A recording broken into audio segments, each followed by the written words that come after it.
potential marketing purchase centers. This I say with pride, with confidence, with statistics. This must be understood by the producers, by the marketing people. I'll just give you this village where I went yesterday. It's a village called Ramanakapalli.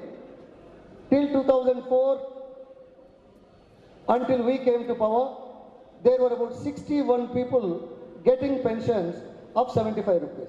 You may be saying, this I am talking on political basis. No, I am talking on the economic basis, on the basis of purchasing power, on the basis of our product making available in that sector. So it was only about 4,575 rupees every month it was distributed in that village. Today, in these 4.5 years, about 209 people are being paid every month, like a salaried person, about 200 rupees, which comes about 42,000 rupees a month.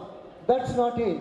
The second thing, the purchasing power has gone up because the people are purchasing their daily requirements of rice from 550 to 2 rupees. About 3 rupees 50 paisa on 16 kgs they are saving. In that village, about 80 quintals of rice is being distributed, which means about 22,000 rupees is being saved by the poorest of the poor in that village every month. Then third thing, the employment guarantee scheme which is introduced by the UPA government and well practiced, well implemented in this state. In that village, about 500 people are enrolled for employment generation and they are asking for labor.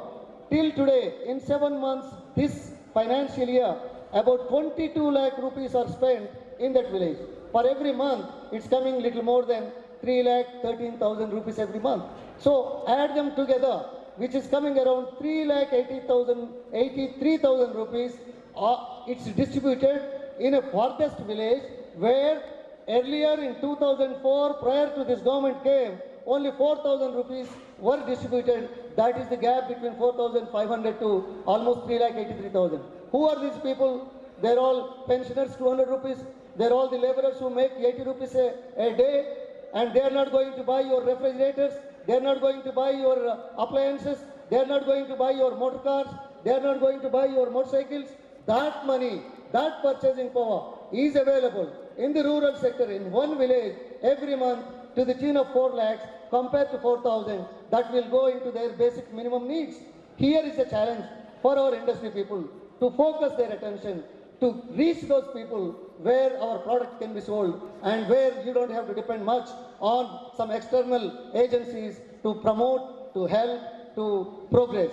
So what I'm trying to say is the gap between rural and urban in marketing is so wide and the scope is so large, the target is so high that we can, if you put a 5% improvement or 10% improvement, it will be a good marketing and we will not have any problem in the lean years. That's my humble observation, and it's for the industry to take it up in a big way, because wherever the market is there, the producer must go there. Wherever the potential buying power is there, the marketing people work there. So when you don't have a marketing power, there is no point of marketing any item as such. So that's why it's also important to concentrate wherever the purchasing power is available to tide over our difficulties in the industry as often as we see. So this is one of the observations as a industry man, as well as a public representative, as a man who has seen the money availability in the rural sector. I am sure that you will take into this consideration. The other point that I would like to make is the state of Andhra Pradesh is going in a big way of creating irrigation potential, reaching the upland areas and other areas for agriculture purpose. You will be surprised. We are taking about 25 major lift irrigation schemes utilizing the river waters. The state government has put a condition that no irrigated crops must be cultivated under this area, only irrigated dry crops must be cultivated. By making about 50 lakh acres in the state coming under irrigated dry crops, which includes the maize, soya, sunflower, jawar type of things, which will be an input to the poultry industry that the state government, without your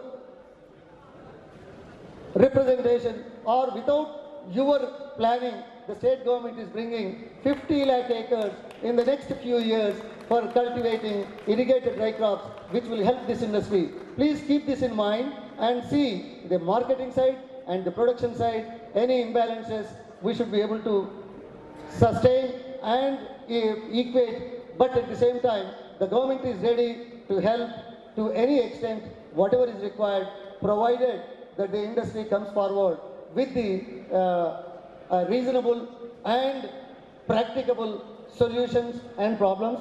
I am sure Mr. Venkatesh Rao has suggested for a zone at Vizag. We will certainly consider that, and I will represent this matter to both the minister concerned and the chief minister. If necessary, we can all meet chief minister in a couple of days, maybe on 28th, on some of these problems. So I wish you all, and I expect the industry to reciprocate in the same manner that the state of government of Andhra Pradesh has done for promoting, for encouraging this industry, this farming in the state of Andhra Pradesh, because it is a no tax state as far as the poultry is concerned, almost. So you must reciprocate by, I know we are creating more employment than any other sector, we are creating more service-oriented jobs, but at the same time, take the opportunity, take the concessions that are made available by the state government and try to sort out our internal production problems or other marketing problems. We'll jointly, together, we can make it even much more bigger in the state of Andhra Pradesh. And wishing you all and thank you all